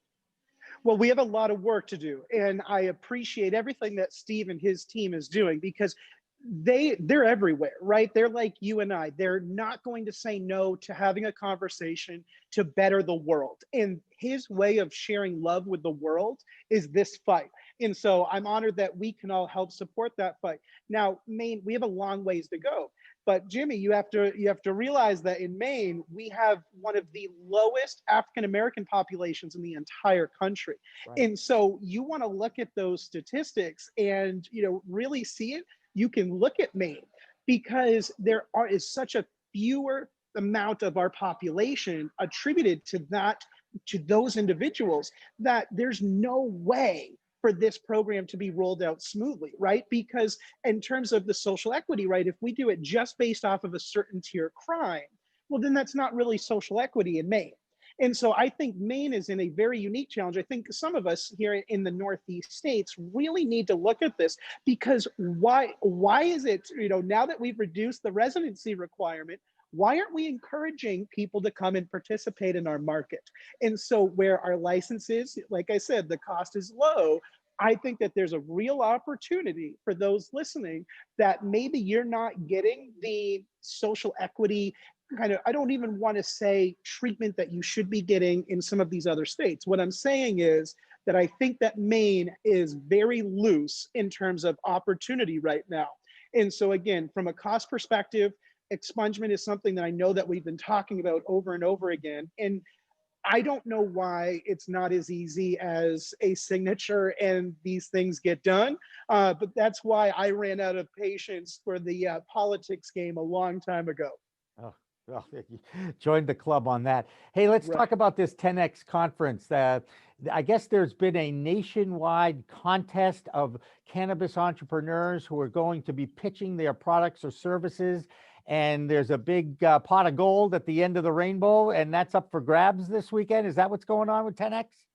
It's up for grabs. And so good friends, Holly and Jason, and one of our good friends has put together this amazing pitch contest. And what a great opportunity for the cannabis industry, because we don't have banking. We don't have a lot of, investors. We don't have these different Shark Tank type of shows to support the entrepreneurs. And so Holly and Jason have put together this platform, Cannabis 10X, where independent entrepreneurs and businesses can come together, enter in your pitch deck, your proposal, your business details, and your team, and have an opportunity to pitch in front of hundreds of potential investors. And what is so great is that the community that is entering this, and I entered myself with one of my small businesses, and I'm super excited to be there and support some of my competitors there that they beat me this time, Jimmy, but I'm going to come back for them next time. But that's the great thing about this community, I think, is that we're all in it together and we're all supporting each other. And so this weekend, they are going to have the finals competing for one prize. So I'm really excited to see and be a part of the Cannabis 10X event. Do you know what the prize is? What the big chunk of money is? I don't, Jimmy. So I now that I'm thinking about it, I was so excited and so caught up in the opportunity in the community, I can't even tell you what the cash prize is. But what I can tell you is that there's a lot of investors watching. And so even if you're not the ultimate winner, for example, right, one of our companies wasn't the grand prize winner, but because of that event, we've had some very serious conversations. So I recommend to everybody, I always recommend to everybody anyway, to just go out and enter and put yourself out there. But this is an event that you don't want to miss because the opportunity is too big. Get your name out there, be a part of the business community, and who knows what could happen. And again, Google 10X Cannabis Conference, because it's all virtual, right? Yes, Cannabis 10X, an entirely virtual event. So we don't need to wear any face mask, thankfully. And we get to just be comfortable in our own homes. We get to watch and support some amazing businesses. And if you're an investor, this is a good opportunity to do some vetting and some qualifying of some potential investments. There you go. Well, Ry Russell, you always are on the pulse. You and Kurt Dalton, we'll throw Kurt in here too. You guys know what's going on in the cannabis business better than any people I've met in the last few years since I've been doing this podcast and these interviews and meeting all these people. So I appreciate so much you taking the time to explain where you're at, what you're up to. We look forward to the Maine Man reports, hopefully coming from you at some point on We Talk News. And I continue to look forward to the day when the two of us can actually get together and see each other from 10 feet apart, of course, if not more, now that they keep pushing us away and away for safety reasons, of course. That's right. Jimmy, I am so excited. Thank you so much. And I'm honored to be the Maine Man. That's a lot to live up to, and I think I can bring the excitement. How do people find your podcast, Roy? The best way to find us is weedbudsradio.com. You can connect with me on Instagram, weedbuds with a Z, R-Y, my name, and I'm always on LinkedIn. That's probably the #1 spot to get me. Just R-Y Russell on LinkedIn, and let's connect. There you go. That's Ry Russell. He's from Weed Buds with a Z. He's our Maine man. And this has been the latest on the Cannabis Chat. Thank you for watching. Thank you for listening. For everybody here at Pro Cannabis Media, I'm Jimmy Young. Remember, it's a whole new world of weed out there. Use it responsibly.